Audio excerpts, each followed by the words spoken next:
Oke, assalamualaikum warahmatullahi wabarakatuh. Selamat pagi menjelang siang. Terima kasih kepada Bapak Ibu sekalian yang telah hadir di undangan saya tentang aksi nyata diseminasi budaya positif di SMK Negeri 1 Equasan. Nggak perlu saya kenalkan lagi nama saya siapa ya kan Bapak Ibu? Perlu? Oh, oke. Oke, baik Bapak Ibu, perkenalkan nama saya Junedi Saputra, saya calon guru penggerak angkatan 11 dari SMK Negeri 1 Equasan.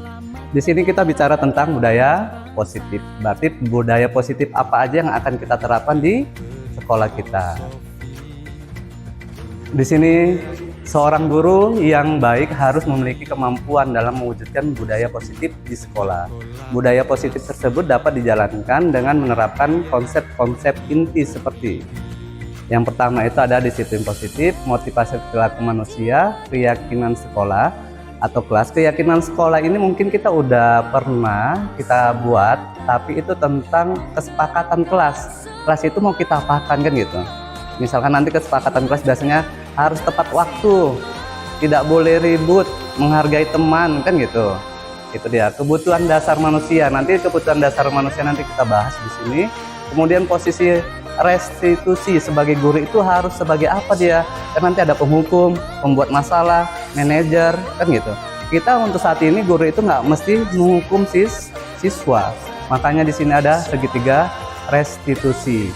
Maksudnya nanti segitiga restitusi itu gimana siswa itu ada masalah dia kasus, tapi siswa itu sendiri yang membuat resolusinya ataupun masalahnya apa, langkah-langkah apa yang akan dia buat untuk memecahkan masalah itu. Biasanya kita nggak kan panggil nak sini tentang segitiga restitusi. Kemudian kita bahas dulu disiplin positif. Di sini saya udah ngambil semalam itu tentang disiplin positifnya segitiga restitusi di siswa MPLB. Di situ saya nanti ada dua skenario yang saya buat. Yang pertama itu siswa terlambat.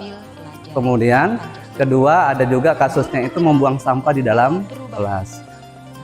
Tapi sebelum saya buat itu kita buat dulu keyakinan kelasnya. Apa keyakinan kelasnya? Seperti ya tadi yang saya sebutkan, tidak boleh datang terlambat, membuang sampah sembarangan. Kemudian disiplin positif merupakan suatu cara penerapan disiplin yang mengajarkan anak bertanggung jawab, menumbuh kembangkan kesadaran diri berdasarkan nilai-nilai kebajikan universal. Maksudnya kebajikan universal itu yang pelajar Pancasila. Kemudian disiplin positif lebih ke arah disiplin diri yang dapat mengontrol diri dalam melakukan segala tindakan. Berarti orang itu nanti mengontrol diri sendiri gimana tindakannya itu benar atau salah.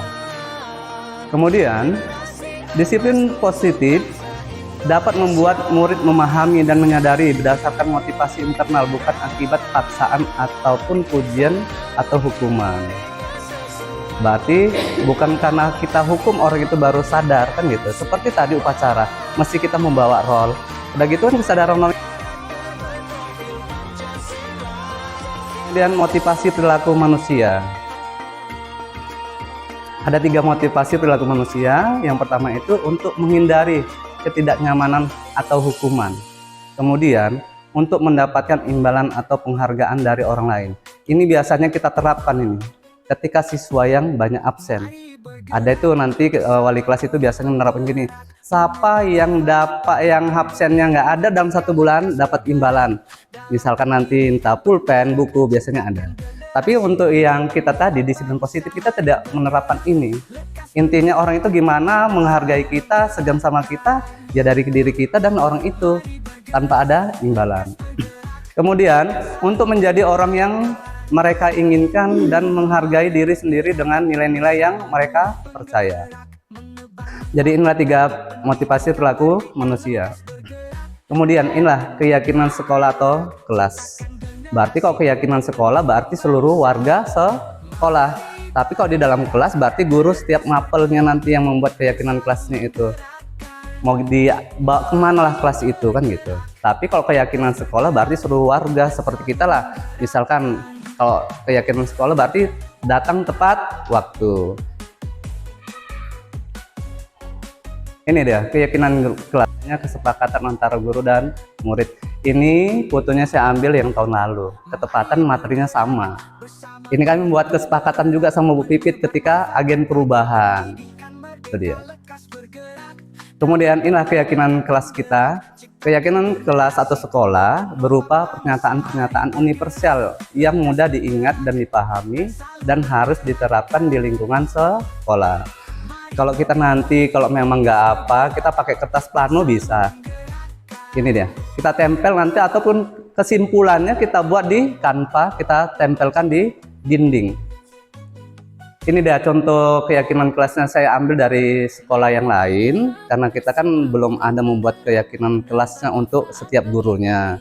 Kalau mapel saya udah ada, untuk MPLB itu udah ada saya terapkan itu di dinding sana, pakai kertas. Meletakkan barang sesuai tempatnya, kemudian saling peduli, menghargai dan membantu sesama lain, kemudian tepat waktu dan aktif di kelas. Inilah dia contoh keyakinan kelas, kan gitu.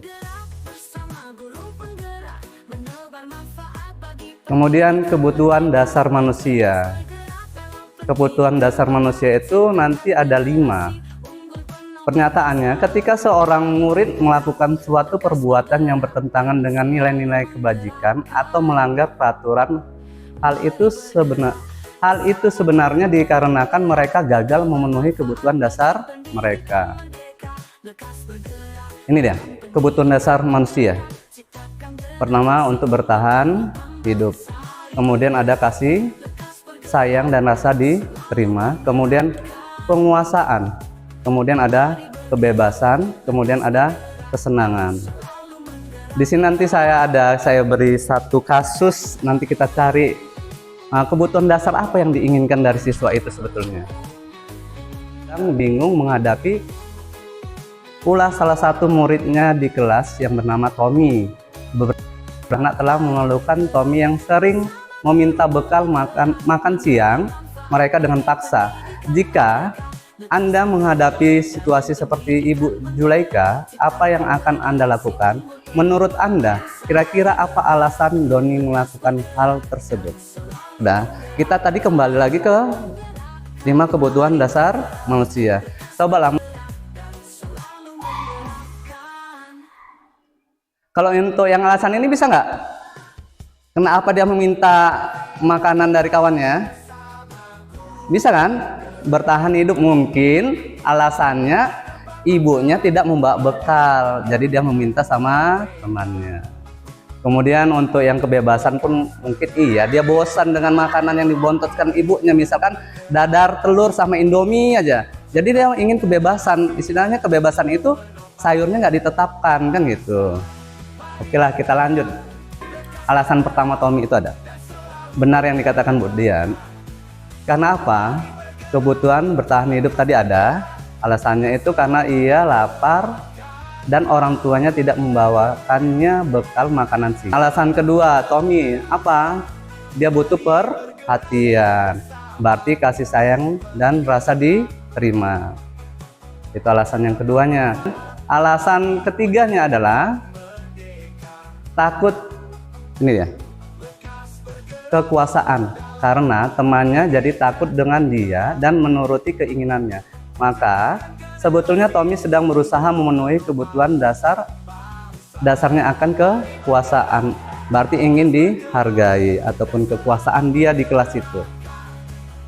Kemudian alasan keempatnya adalah karena dia merasa bosan dengan bekal yang dibuatkan oleh orang tuanya. Maka dia ingin kebebasan, ingin mengganggu temannya, iseng, kan gitu. Kemudian kita masuk ke posisi kontrol restitusi. Nah ini 5 posisi kontrol restitusi. Ini tadi yang saya sebutkan. Ketika kita merestitusi siswa, sebaiknya guru itu sebagai penghukum, guru sebagai pembuat merasa bersalah, guru sebagai teman, guru sebagai pemantau, guru sebagai manajer. Nah, menurut Bapak Ibu dari kelima ini, guru seharusnya di posisi yang keberapa? 3. Berarti sebagai teman. Iya. Kalau merasa bersalah itu pembuat merasa bersalah, berarti orang itu menyadarkan, guru itu menyadarkan, oh iya, tindakan yang saya lakukan itu memang bersalah.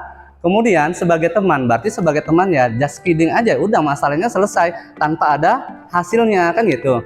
Kemudian pemantau cuma sebagai ibu berantem bu, misalkan anak ibu berantem, saya cuma pemantau aja, cuma melihat-lihat aja tanpa ada solusinya. Tapi kalau di sini nanti posisi manajer, berarti kita yang mengawasi dan mencari resolusinya apa itu nanti. Lanjut ya Bapak Ibu. Ini dia 5 penghukum, pembuat rasa bersalah, teman, pemantau, manajer. Itu dia. Kalau manajer itu nanti pertanyaannya seperti ini. Seperti semalam, si Mary kan telat. Jadi saya tanya, Mary, kenapa Mary telat? Kan saya bilang itu, alasan dia itu, iya Pak, saya tidurnya malam karena asik main game. Salah satunya apa? Karena kecanduan game. Jadi apa resolusi atau restitusi yang bisa Mary ambil? Ya terakhirnya apa? Dia tidur lebih cepat, tidak menggunakan handphone, datang tepat waktu. Itu dia. Inilah pertanyaannya nanti yang kalau bisa pun gimana caranya rumah anak itu di mana, kalau bisa ambil sepatunya ataupun minta antarkan orang tuanya. Sebetulnya seperti itu. Tapi kita kan belum memahaminya kan gitu. Kemudian ini yang tadi saya bilang, posisi guru itu seharusnya sebagai manajer, jangan penghukum. Jadi idealnya guru itu harus sebagai manajer. Berarti ada solusinya yang kita ambil dari siswa itu, bukan menghukum aja tanpa ada menemukan solusinya sendiri. Kemudian selain itu, posisi manajer mengacu pada restitusi yang dapat menjadikan murid sebagai manajer bagi diri sendiri sehingga dapat tercipta identitas positif pada diri murid. Yang salah, menanyakan keyakinannya. Nah, menanyakan keyakinannya itu misalkan kasus yang semalam itu ada yang siswa membuang sampah, keyakinannya itu gimana? Benar atau salah? Udah gitu keyakinan kelas mana yang telah dilanggarnya kan gitu, poin keberapa? Kalau menstabilkan identitas itu, ini dia.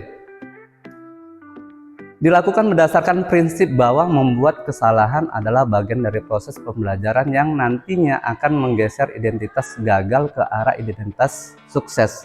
Seperti ini juga motivasi, kan ada motivasi positif dan negatif. Contohnya ada anak yang ingin menjadi TNI, kadang-kadang bisa kalian kan gitu, tapi dengan giginya dia dibuktikanlah dari motivasi gagal itu menjadi motivasi sukses.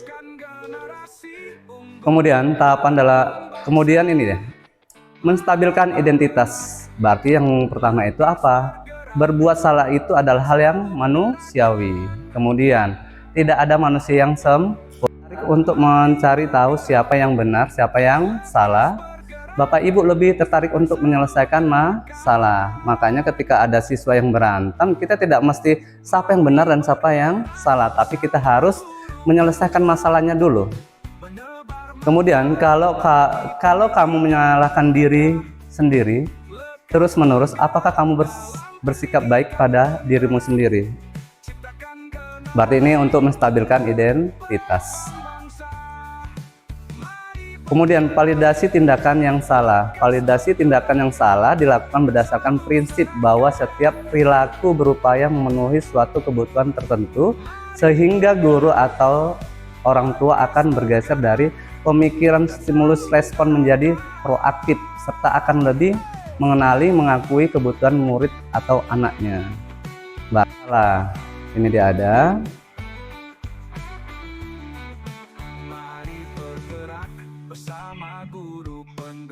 Kemudian ada menanyakan keyakinan. Sama lah ini yang dengan yang tadi. Oke.